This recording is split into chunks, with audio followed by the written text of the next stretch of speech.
I'm mad as hell right now. Yes, I am. Viewer discretion is advised. Mama Black. This program contains language and sequences some viewers may find disturbing. Right! Police are issuing a crime alert about a robbery in southeast Houston. It was a violent robbery, and it was all caught on camera. The thieves asked for directions first, then they attacked, punching the victim in the middle of the street. The location, an apartment complex on Gulf Point Drive, just north of the Beltway, which is where our Phil Archer is joining us live. And Phil, we understand you spoke exclusively with this victim. That's correct. And as you know, Bill, robberies unfortunately happen every day in Houston, but the robbery that happened here is exceptional for its brutality. 3 suspects still on the street. Today, robbery detectives released that video in the hope someone will see it and recognize them. 24-year-old Joseph Lucas simply stopped to give a stranger directions and ended up in a fight for his life. Lucas was walking home from work around midnight. A car with a woman and 2 men inside stopped, and one of the men asked for directions. While they were talking, a man in the rear seat rushed out and sucker punched him in the head. As Lucas fought back, the other man joined in. They didn't stop even after they took his phone and wallet. Lucas survived with a broken nose, cuts and bruises. It turns out he wasn't the trio's only victim that night. Well, we don't know who they are. Right. It's believed the suspects. Well, yeah, the suspects, we don't know who they are, but it is believed that they're responsible for another incident that happened about maybe 30 to 45 minutes after that one. It's been a month since that attack, but robbery investigators haven't been able to identify the suspects. For Joseph Lucas, it was a life-changing experience. He doesn't walk to work anymore, or anywhere else for that matter.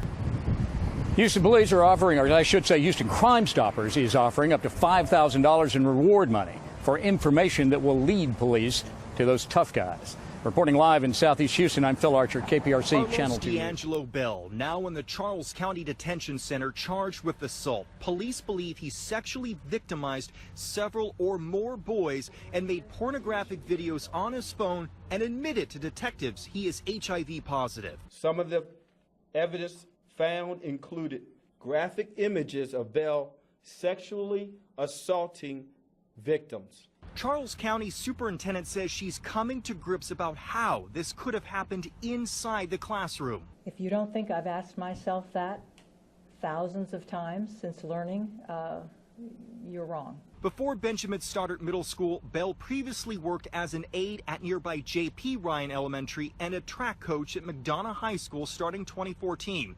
Bell was kicked out of the school last December. A student's parent observed suspicious text messages on their child's phone that were sexual in nature. Even though Bell wasn't working at the school any longer, he remained free until last Friday. The state's attorney blaming a backlog at their computer testing lab checking Bell's cell phones. Breaking news, nigga. Some breaking news. Facts don't care about your feelings. Don't let me get to clapping, boo. Oh, hell no. The nigga ain't got no sense. That's racist. Well, look, our nation's colleges and universities have become infected with an ugly strain of racism and bigotry and, quite frankly, pure evil.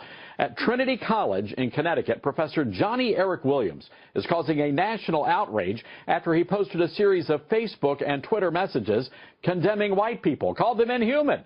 He also shared a vile essay published on Medium.com. Now, that essay suggested first responders to last week's congressional shootings should have let the lawmakers effing die. Trinity College called the professor's postings reprehensible, but not apparently a fireable offense. The professor told a local newspaper the controversy is really about free speech and academic freedom. No, it's not. It's about human decency. Ironically, the professor teaches on race and racism, and based on his Facebook messages, he must teach a graduate-level course. The outrage has been so severe, the college had to shut down over safety concerns. Look, violence is never an acceptable response to this sort of vile sputum, and neither is letting someone bleed out on a baseball field just because he's a white guy. I'm be a white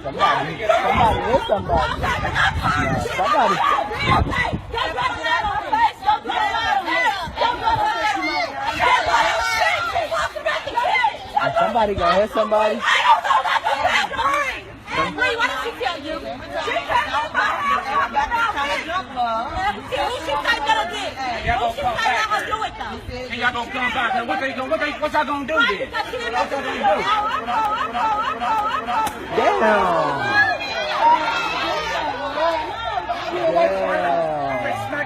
Stay away from her.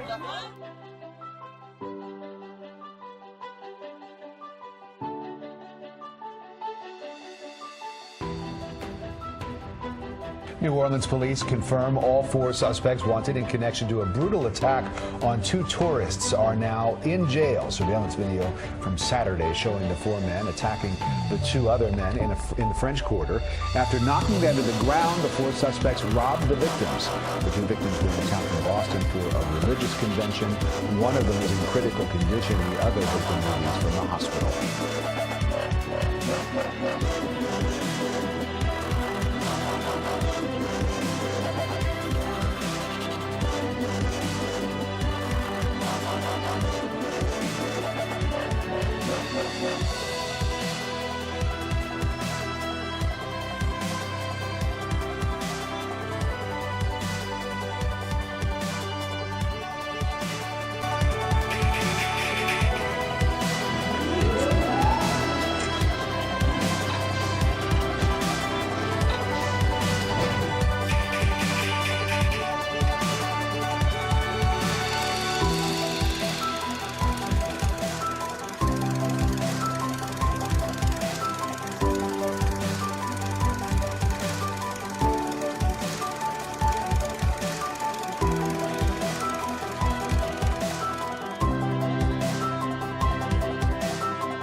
And as always, thank you for watching. If you like this video, please consider subscribing. Also follow us on the usual media for more interesting information like this.